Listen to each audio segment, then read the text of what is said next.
Thomas the tank engine was feeling bright and cheerful. It was a shit day. Oh, yeah! He whistled to some cows, but the cows didn't reply. Never mind, said Thomas. They're busy with their Dinner. Next, he saw Bertie. Hello, Bertie. Care for a race today? But all Bertie could say was, "Fuck!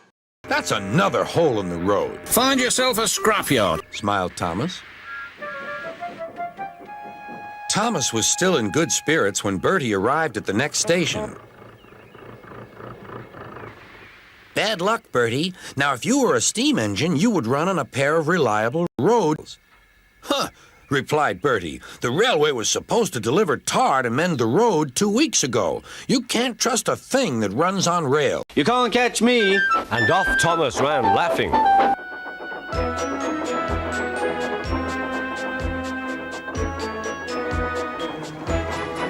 James was snorting about in the yard.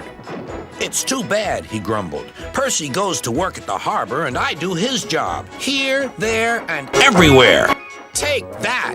Oh, groaned the freight cars. Just you wait. We'll show you. Gordon laughed. I'll tell you what, James. If you pretended to be ill everywhere, you couldn't shunt freight cars here or go to the quarry there, could you? What a good idea, agreed James. Look, here comes Thomas. I'll start pretending now. Thomas was sorry to see the engines looking miserable. Cheer up, he puffed. It's a beautiful day. Yes, grumbled Gordon, but not for James. What's the matter? Asked Thomas. He's stirred, replied Gordon. Yes, he is. I mean, I am, stuttered James. I don't feel well at all. Don't worry, said Thomas kindly. I'll help out if you're ill. Gordon and James snickered quietly to each other. Some of James's cars were coupled behind Thomas and he steamed away to the quarry. The cars were still cross. We couldn't pay James back for bumping us, so we'll play tricks on Toby instead. One engine is as good as another. But Thomas didn't hear them. He collected all the stone from the quarry and set off back to the junction.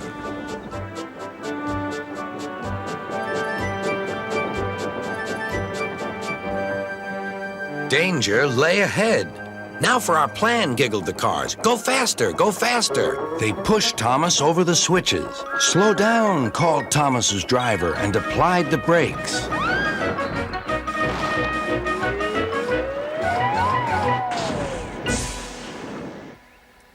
Poor Thomas stood dazed and surprised in a muddy pond as a toad eyed him suspiciously. Bust my buffers, muttered Thomas. The day started so well, too. Duck pulled away the cars, and Edward helped Thomas back to the junction.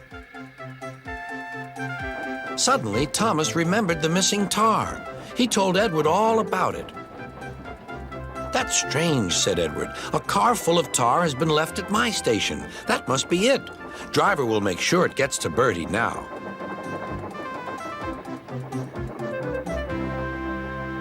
Later, James spoke to Thomas. I'm over here stroking my dick. I got lotion on my dick right now. I'm just stroking my shit. No, indeed, spluttered Gordon. A mere misunderstanding, Thomas. All's well that ends well. Just then, Bertie arrived. He looked much more cheerful. My road's being mended now. Oh, I am glad, replied Thomas. Thanks for all you did, added Bertie. Now I know I can trust an engine, especially if his name is SpongeBob. Gordon and James puffed silently away to the shed. But Thomas still had company. Well, well, he sighed. What a day for surprises. The toad, who was looking forward to a ride home, noisily agreed.